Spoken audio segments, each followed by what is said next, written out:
Charcot Marie Tooth disease is a nerve demyelination disease affecting peripheral nerves. It's a cause bilateral cavus foot deformity. It is an autosomal dominant condition and is progressive and present in second decade of life. There are two types. Type 1 is demyelination type with a cavus happening in second decade and is progressive. Second, type 2 is Wallerian degeneration, which late onset with flaccid foot. It affects the peroneus brevis, tibialis anterior, intrinsic muscles of the hand and the foot. So tibialis anterior and peroneus brevis have weak cross-section area, so they are affected quickly. There is a cavus deformity because the peroneus longus is overpowered by weak tibialis anterior.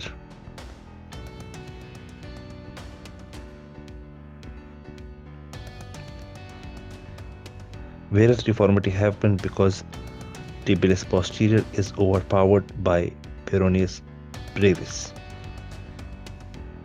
Hammer toe deformity as ankle dorsiflexor weakens and there is recruitment of toe extensors. And a claw deformity happens because of the intrinsic muscle weakness. You need to check for hip dysplasia and scoliosis in Charcot Marie Tooth disease as well. X-ray should be done, EMGs should be done, genetic testing should be done, and MRI of the spine is indicated. In the treatment is MDT approach with neurologist, podiatrist, and orthopedic surgeon. Footwear can be advised. Similar like varus deformity with a rigid insole with a depression for the first ray. Regarding the operative intervention, if the flexible deformity and the child is younger growing age, we can do a first metatarsal dorsal closing wedge osteotomy. We can also transfer peroneus longus to peroneus brevis, which decrease the plantar flexion of the first ray. We can do a plantar fascia release, and tibialis posterior can be transferred to the dorsum of the foot to compensate for the weak tibialis anterior. These patients may require Achilles tendon tenotomy as well.